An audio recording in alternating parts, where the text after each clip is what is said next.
दोस्तों एक बार फिर से Jai Hind to everyone and welcome to only PYQs YouTube channel. दोस्तों आज सीएपीएफ एग्जाम 2024 का मोस्ट डरा देने वाला सब्जेक्ट जो कि इस बार सीएपीएफ एग्जाम 2024 में रहा था, उसका पोस्टमार्टम एनालिसिस करने वाले हैं। और वो कोई नहीं, कौन सा सब्जेक्ट है, वो अपना इकोनॉमी।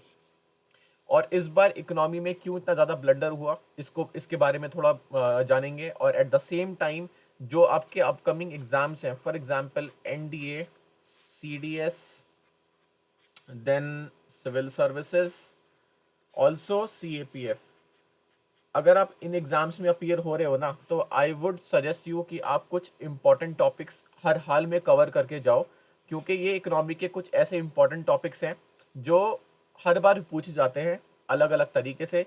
लेकिन अगर आप इन टॉपिक्स को अच्छे से कर लोगे तो आप यहाँ पर अपना 4 से 5 क्वेश्चन आराम से फंसा लोगे, है ना। तो ये क्वेश्चंस मैं आपको रिकमेंड करूंगा, टॉपिक्स रिकमेंड करूंगा कि आप इनको करके जाना। और इस बार अगर सीएपीएफ एग्जाम 2024 की अगर बात करें, तो इस बार यूपीएससी ने इस बार सबसे बड़ा जो ब्लंडर हुआ है ना, वो ये हुआ है कि यूपीएससी ने इस बार 16 क्वेश्चंस पूछ ली इकोनॉमी के।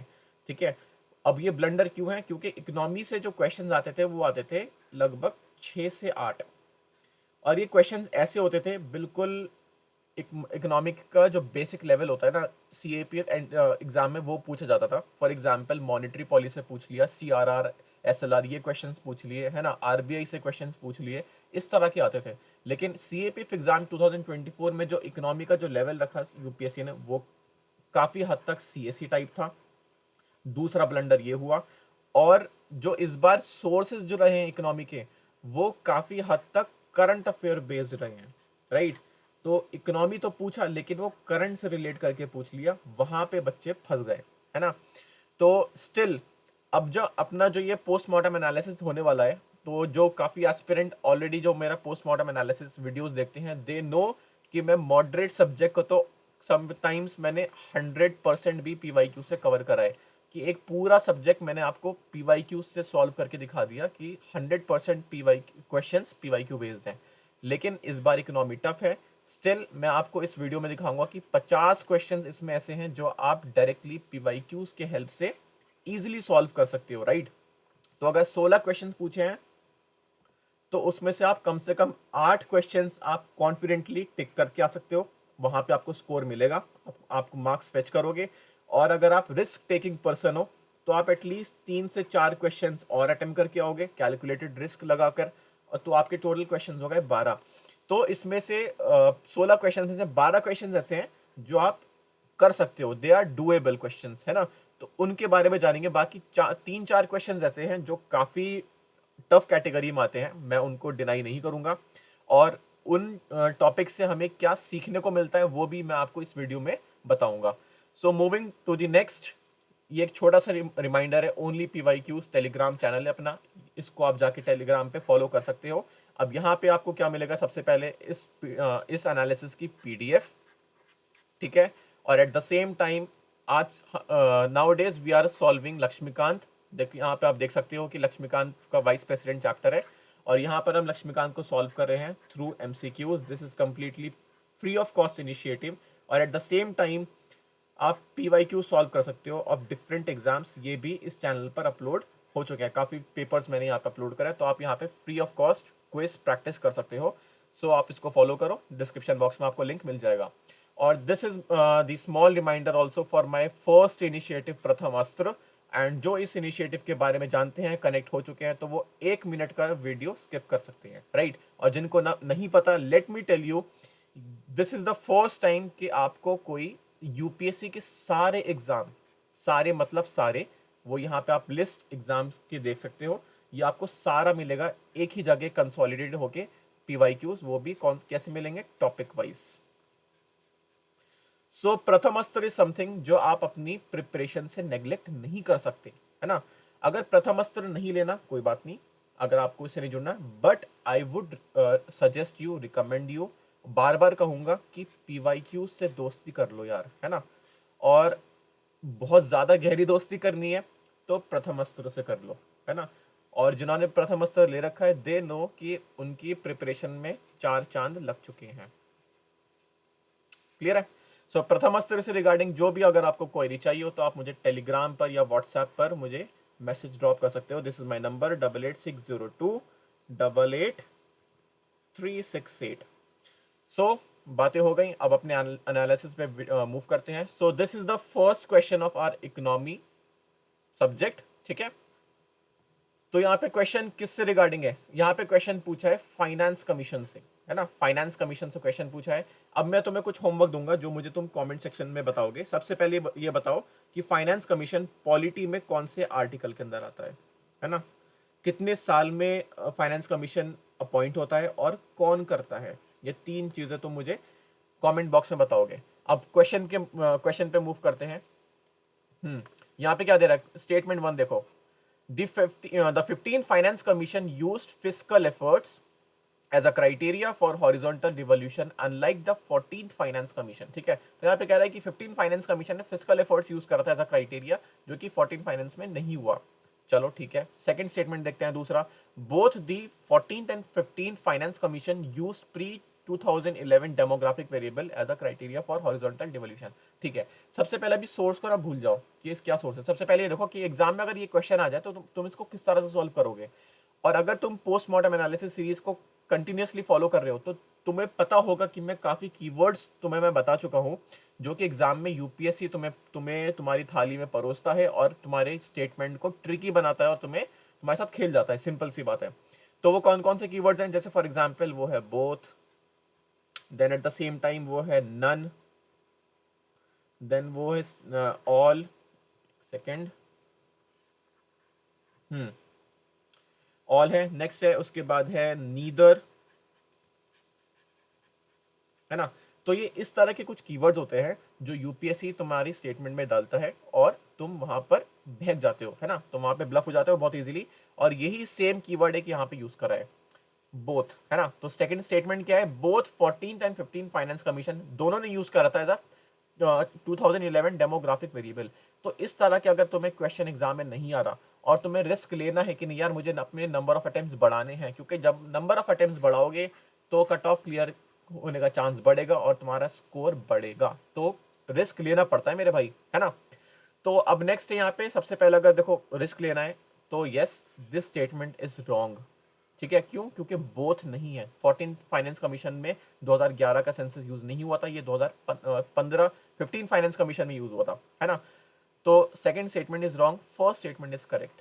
अब इसका सोर्स क्या है, सोर्स की अगर बात करें तो दिस इज पीआईबी का कटआउट। यहाँ पे आप 14 फाइनेंस कमीशन की रिपोर्ट पढ़ो, 15 फाइनेंस कमीशन की रिपोर्ट पढ़ो, तो आप इस क्वेश्चन को इजीली सॉल्व कर सकते हो। और वो आप यहाँ पर देखो, टैक्स एंड फिस्कल एफर्ट्स, देखो फिस्कल एफर्ट्स यहाँ पर है, 14 फाइनेंस कमीशन में यूज नहीं हुआ, 15 फाइनेंस कमीशन में यूज हुआ है ना।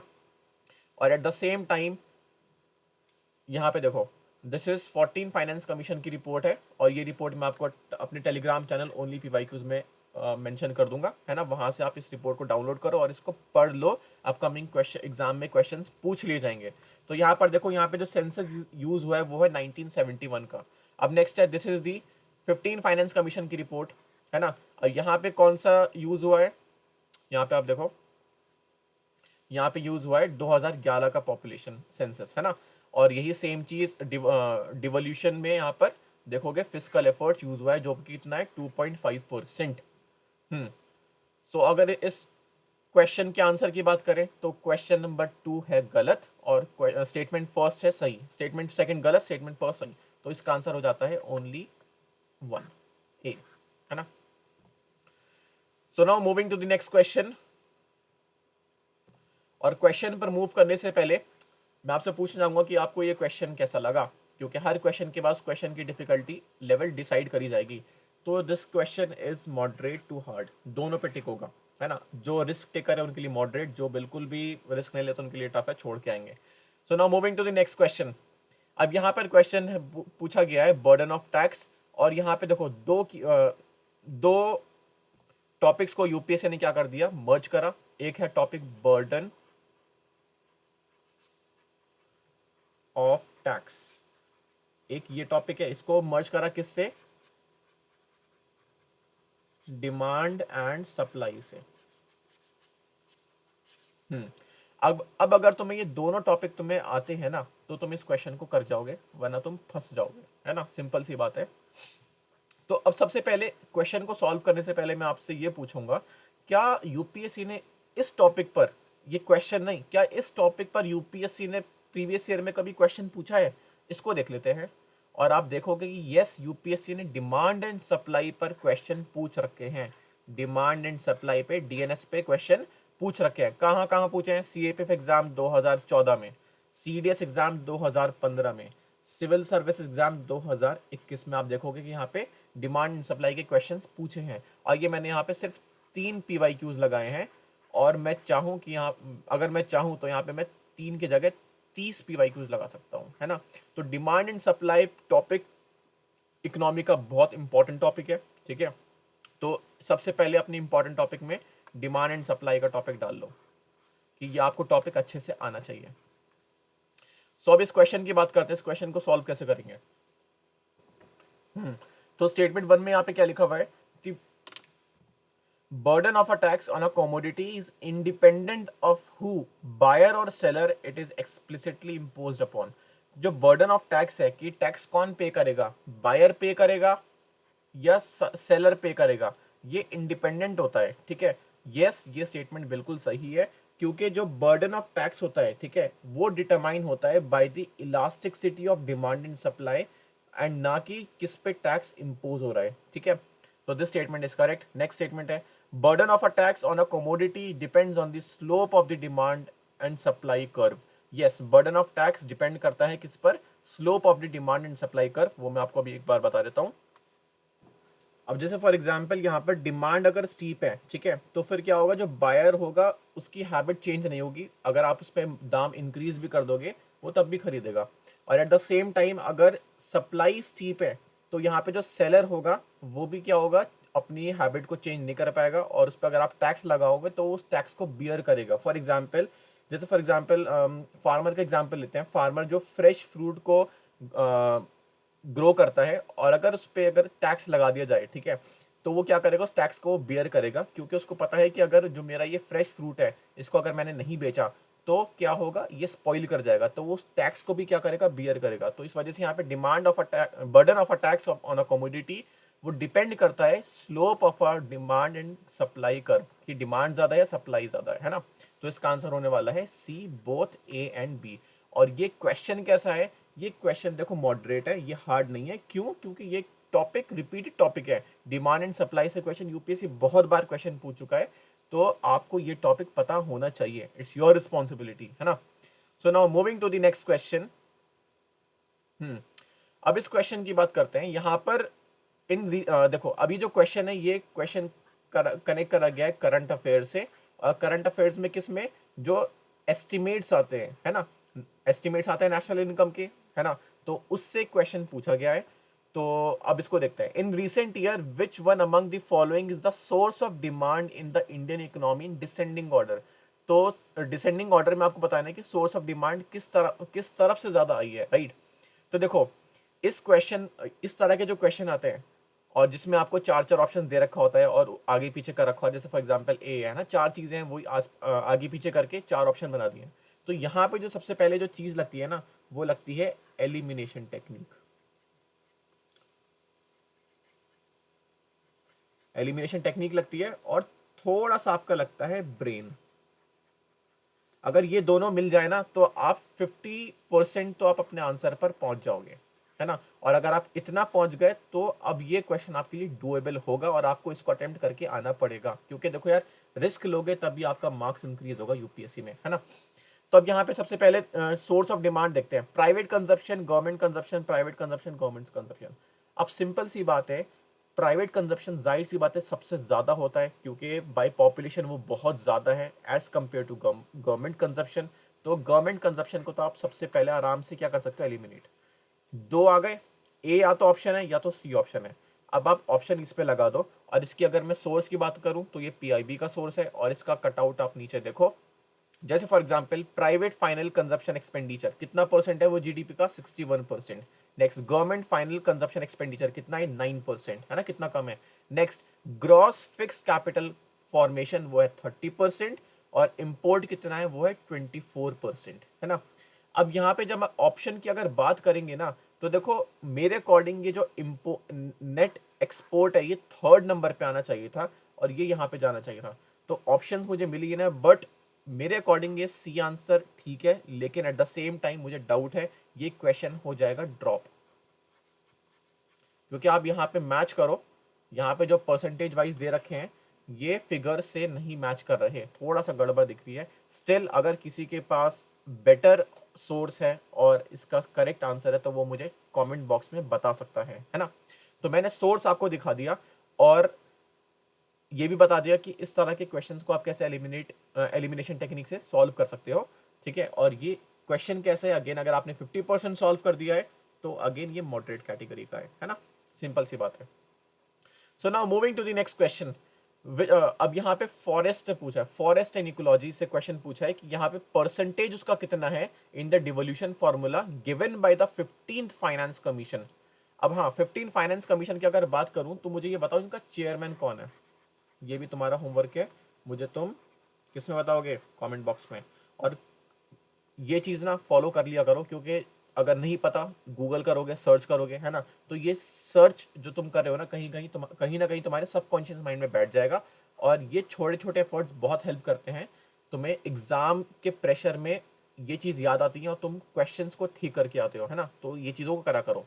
अब अगेन इसका सोर्स क्या है, इसका सोर्स अगेन 15 फाइनेंस कमीशन की पीआईबी रिपोर्ट है और वहाँ पे यहाँ पे मेंशन है, आप देखोगे, मैं आपको दिखा दूँ जूम करके। यहाँ देखो फॉरेस्ट एंड इकोलॉजी, यहाँ पे इसका परसेंटेज कितना है 10%। तो सिंपल यहाँ पे इन्होंने 15 फाइनेंस कमीशन रिपोर्ट से क्वेश्चन पूछा है, तो इसका आंसर होने वाला है A, that is 10%। So moving to the next question. अभी क्वेश्चन का लेवल क्या है यार, देखो अगर आपने 15 फाइनेंस कमीशन रिपोर्ट पढ़ी है तो आप करके आओगे, आपके लिए बहुत ईजी है। नहीं करके आया तो थर्ड, यहाँ पे ये हार्ड है। ये मॉडरेट का तो क्वेश्चन है ही नहीं ना, या तो ये आपके लिए बहुत ईजी है या तो हार्ड है। पढ़ के गए हो 15 फाइनेंस कमीशन, ईजी, नहीं पढ़ के गए hard. So now moving to the next question. अब ये क्वेश्चन देखते हैं यहाँ पर। Consider the following statement regarding instruments of monetary policy. अब ये क्वेश्चन पूछा है मॉनेटरी पॉलिसी से, है ना। अब ये क्वेश्चन को सॉल्व करने से पहले ये जानना है क्या मॉनेटरी पॉलिसी हर एग्जाम्स में पूछा गया, यूपीएससी ने पूछा है? यस, पूछा गया है और ये बहुत इंपॉर्टेंट है ना। अब मॉनेटरी पॉलिसी में कौन कौन से टूल आते हैं, आपका आता है CRR, cash reserve ratio, eight the same time repo rate, reverse repo rate, है ना। ये सारे मॉनेटरी टूल्स होते हैं और ये टॉपिक बार बार रिपीट होता है और इस बार CAPF 2024 में भी रिपीट कर लिया, तो कोई घबराने वाली बात नहीं है, तो बहुत इजी क्वेश्चन है। अब यहाँ पे क्या कह रहा है, consider the following statement regarding instrument of monetary policy. First, the central bank can increase the money supply by increasing the bank rate. देखो सेंट्रल बैंक को क्या करना है, समझाता हूं, एक मिनट। सेंट्रल बैंक को क्या करना है, मनी सप्लाई को इंक्रीज करनी है।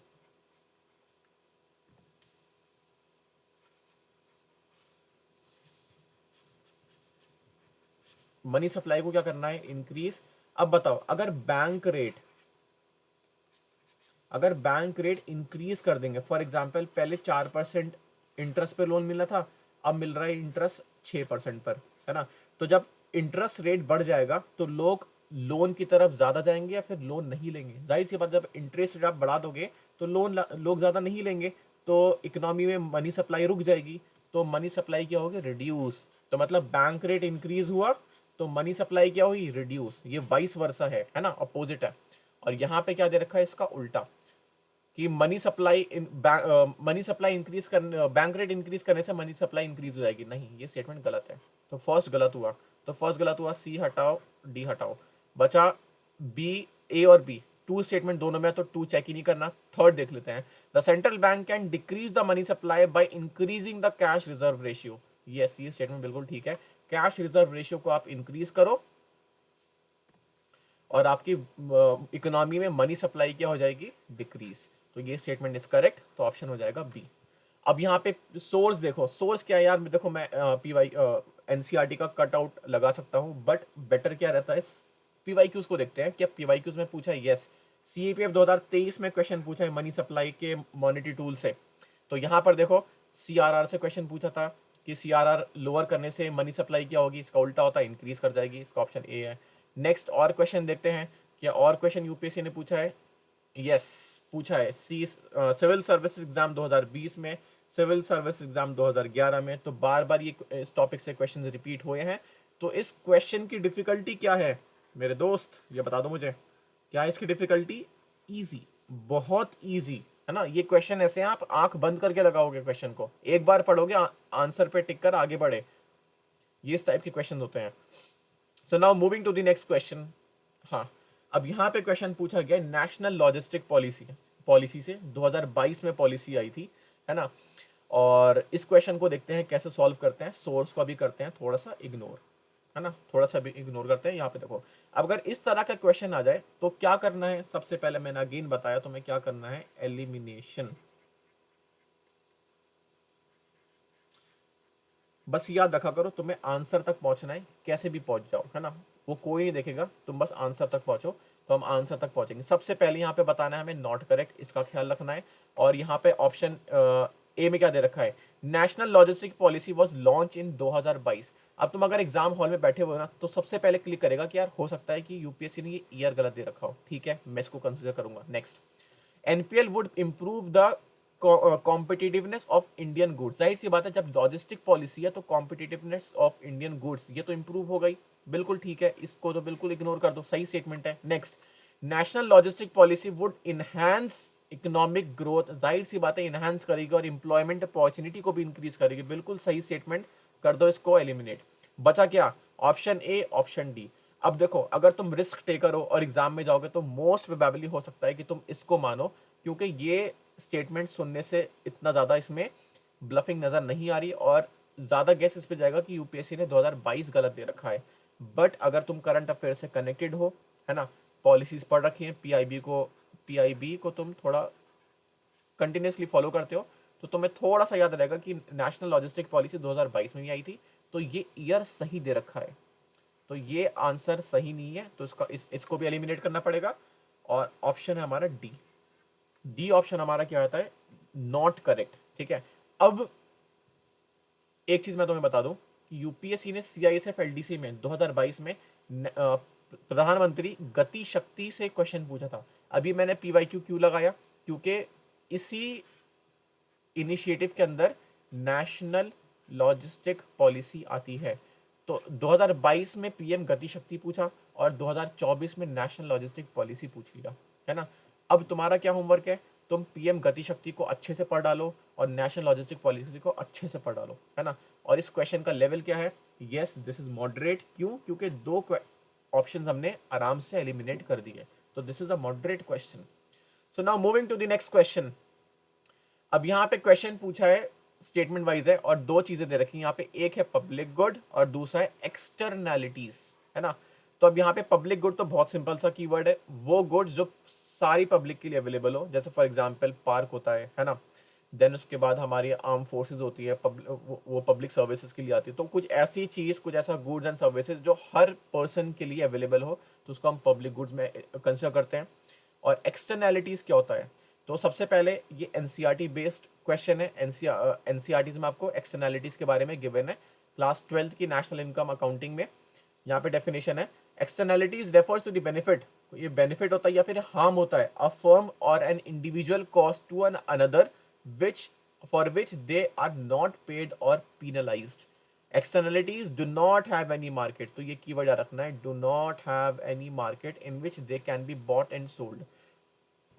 अब यहाँ पे स्टेटमेंट पढ़ते हैं, यहाँ पे स्टेटमेंट क्या लिखा हुआ है, non rivalry and non excludability are two characteristics of public goods. जाहिर सी बात है, पब्लिक गुड्स की यही तो दो कैरेक्टरिस्टिक होगी कि इसमें कोई राइवलरी नहीं होती। जैसे फॉर एग्जांपल स्ट्रीट लाइट, क्या स्ट्रीट लाइट के लिए कोई लड़ेगा कि मेरे पास इतनी कम लाइट आ रही है, तुम्हारे पास इतनी क्यों आ रही है? नहीं, है ना, ऐसा कुछ नहीं होगा। नेक्स्ट, क्या आप स्ट्रीट लाइट से किसी पर्सन को एक्सक्लूड कर सकते हो? नहीं कर सकते। या फिर पब्लिक पार्क है, पब्लिक पार्क से किसी को एक्सक्लूड करोगे? नहीं करोगे।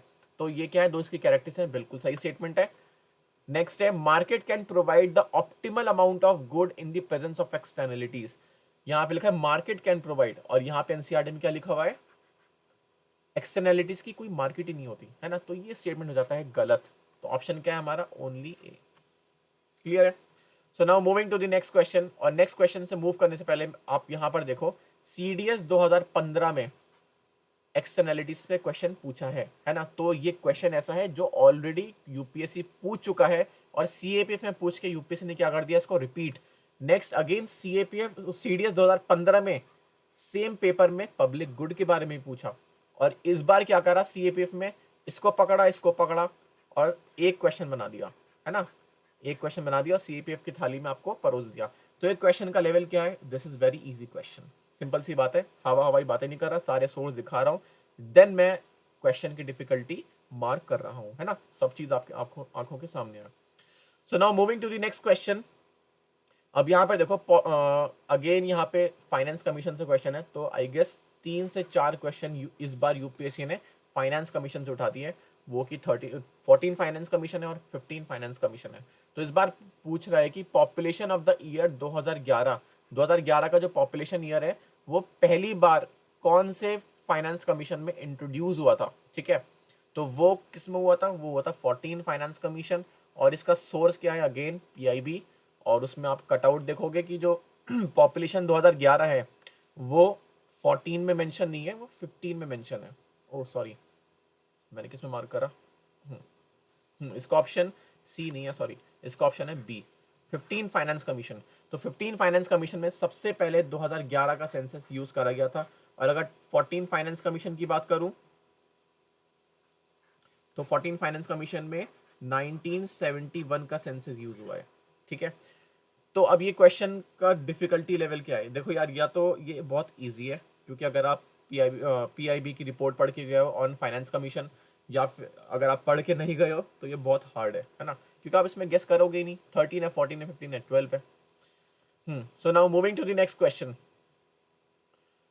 और ये इस वीडियो का इसको हम 2 पार्ट में डिवाइड करेंगे, और ये फर्स्ट पार्ट 1 रहेगा इकोनॉमी एनालिसिस का, और अगेन मैं इसको आज ही पार्ट 2 में वीडियो बना के आपको अपलोड कर दूंगा। तो 2 पार्ट में करते हैं, वीडियो थोड़ा सा लेंदी हो रहा है।